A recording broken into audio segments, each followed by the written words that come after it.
नमस्कार दोस्तों, स्वागत है आपका हमारे चैनल स्टडी जी में।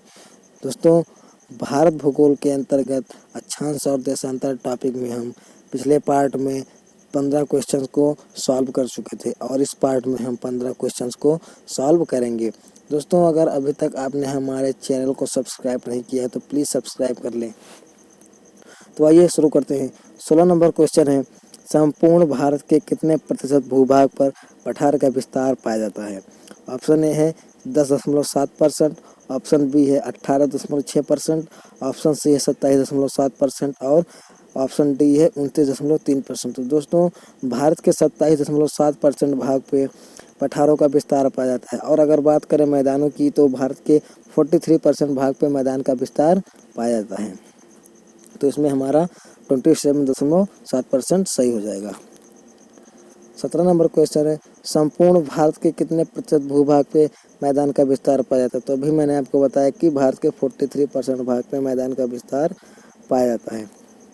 अगला क्वेश्चन है, भारत की प्रादेशिक जल सीमा टेरिटोरियल वाटर समुद्र तट से कितने समुद्री मील की दूरी तक है? दोस्तों, भारत की प्रादेशिक जल सीमा जो है वो 12 मील की दूरी तक मानी गई है। क्वेश्चन 19 नंबर क्वेश्चन है, भारत का संलग्न क्षेत्र प्रादेशिक जल सीमा से आगे कितने समुद्री मील की दूरी तक है? दोस्तों, ये 24 मील की दूरी तक है। अगला क्वेश्चन है, भारत का एकांतिक आर्थिक क्षेत्र संलग्न क्षेत्र के आगे कितने समुद्री मील की दूरी तक है? ऑप्शन में है 100 मील, 200 मील, 300 मील और 400 मील। तो दोस्तों, भारत का एकांतिक आर्थिक क्षेत्र जो है वो 200 मील की दूरी तक माना जाता है।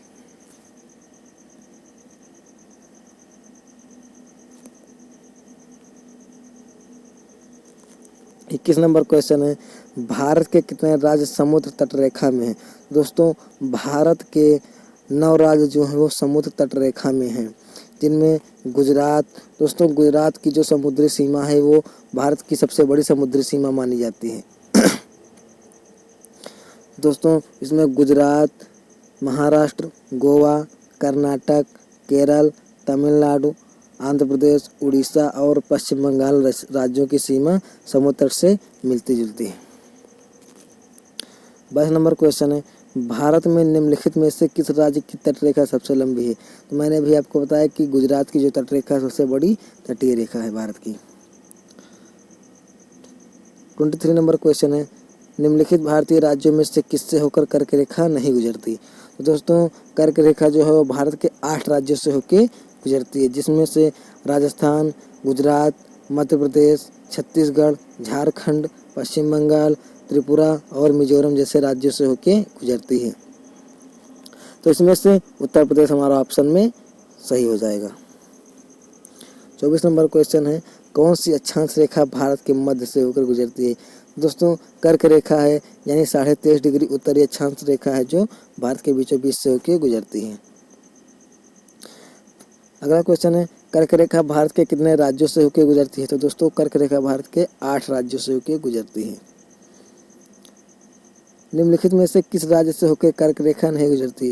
दोस्तों, मैंने आपको बताया था कि भारत के 8 राज्यों से होकर कर्क रेखा गुजरती है और उन 8 राज्यों की बात करें तो उसमें मध्य प्रदेश, राजस्थान, गुजरात, छत्तीसगढ़, झारखंड, पश्चिम बंगाल, त्रिपुरा और मिजोरम जैसे राज्य आते हैं। तो इसमें हमारा उड़ीसा जो है वो सही हो जाएगा ऑप्शन के अनुसार। 27 नंबर क्वेश्चन है, भारत का वह राज्य जिससे होकर कर्क रेखा गुजरती है? दोस्तों, भारत के झारखंड से ही कर्क रेखा होकर गुजरती है। 28 नंबर क्वेश्चन है, भारत का दक्षिणतम बिंदु कौन सा है? दोस्तों, भारत का दक्षिणतम बिंदु है इंदिरा पॉइंट, जो कि ग्रेट निकोबार में स्थित है। 29 नंबर क्वेश्चन है, भारत के सबसे दूरस्थल स्थल कौन से हैं? दोस्तों, भारत के सबसे दूरस्थल में स्थित बिंदु है इंदिरा पॉइंट, जो कि अंडमान निकोबार द्वीप समूह में ग्रेट निकोबार द्वीप पे स्थित है। 30 नंबर क्वेश्चन है, इंदिरा पॉइंट का अन्य नाम क्या है? तो दोस्तों, पार्सन पॉइंट, लाही चिंग, पिग्मेलियन पॉइंट, ये तीनों ही इंदिरा पॉइंट के नाम हैं।